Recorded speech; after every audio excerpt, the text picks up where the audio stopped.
Onde é que a senhora está? Em que país? Onde é que a senhora pretende se fixar? Se a senhora chegou a consultar alguém sobre a sua saída. Eu digo isso porque a gente já tem a informação de que para autoridades judiciais a sua saída ao exterior está sendo interpretada como fuga. A senhora teme ser presa? Também extraditada depois? Obrigada, Tainá, pela oportunidade. Gustavo Uribe. Primeiro eu queria dizer que eu estou muito tranquila com relação à questão de fuga e de extradição. Até para tranquilizar os meus amigos, familiares que podem estar assistindo a gente na CNN.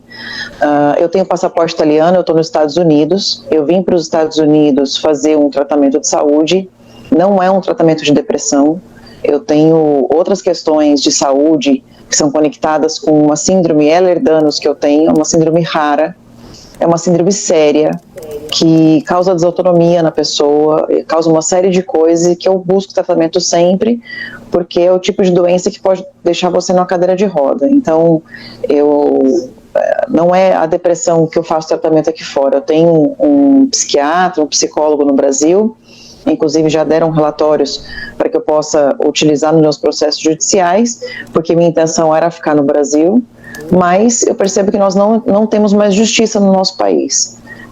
Então vim para fora do Brasil, como fui diversas vezes. Esse ano mesmo, há um mês e pouco atrás, estive na Coreia, já estive nos Estados Unidos, depois que meu passaporte foi apreendido, já estive em Israel, porque eu tenho cidadania italiana e nunca escondi.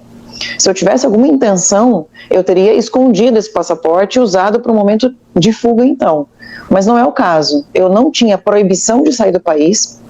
Alexandre de Moraes, quando tomou o meu passaporte, inclusive irregularmente, porque eu sou uma autoridade, tenho imunidade, e o passaporte era diplomático.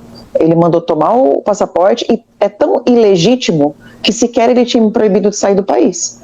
Tanto é que todo mundo sabe que eu estive aqui em janeiro na posse do Donald Trump, e meu passaporte foi apreendido em 2023, faz 2 anos.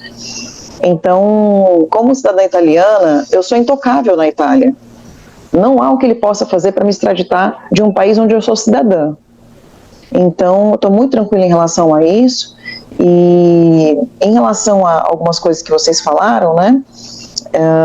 Eu queria até tentar voltar um pouquinho, porque eu estava assistindo vocês ao vivo quando eu pedi para o Gustavo Uribe deixar eu entrar, para poder também dar minha versão e, claro, poder ouvir as críticas e as argumentações que eventualmente vocês possam ter.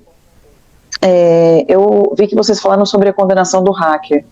Eu queria deixar bem claro, Tainá e Gustavo, e também para a Luísa, que não está mais aqui com a gente, que a condenação desse caso do hacker a 10 anos de prisão, o próprio hacker que fez a invasão tomou 6 anos de prisão, né, foi condenado a 8 anos, 8 anos de prisão.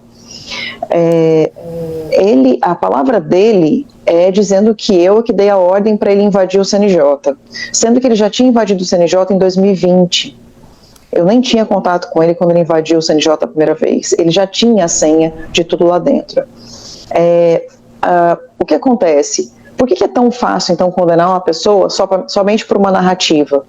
Porque todo mundo diz que eu dei dinheiro a ele. A Polícia Federal confirmou, está no relatório da Polícia Federal, eu posso mandar para o Gustavo Uribe depois, que eu nunca dei dinheiro ao hacker. A Polícia Federal confirmou, não há qualquer recurso passado da deputada para o hacker.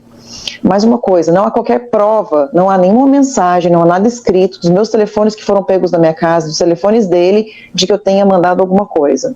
Eu tive alguns poucos contatos com ele depois da época que eu fui para casa do Bolsonaro levando o hacker, e esses poucos contatos, nenhum consiste de que eu tenha falado alguma coisa para ele de invadir nada, absolutamente nada. Ou seja, estou sendo condenada pela palavra dele contra a minha. Só que a palavra de uma pessoa que mudou 6 vezes o depoimento dele na Polícia Federal, é uma pessoa que foi chamada pela própria Polícia Federal de mitômano, e que está sendo contra uma pessoa que foi provado que até hoje não existe nenhuma prova de que eu tenha feito qualquer coisa desse tipo.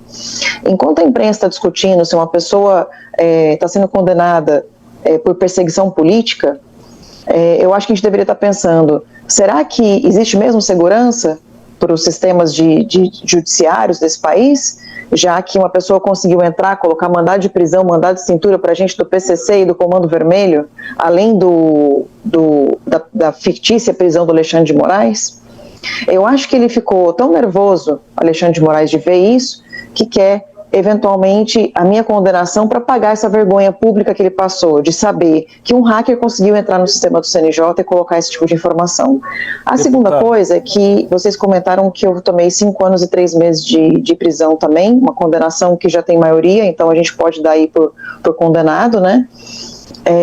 Ou seja, mais 5 anos, então somando dá 15 anos e 3 meses de prisão, uma pessoa que nunca matou, nunca estuprou, nunca roubou, mas que existe toda uma narrativa contra ela. Por que ele consegue fazer tudo isso, Alexandre de Moraes? Porque a imprensa dá vazão a esse tipo de narrativa.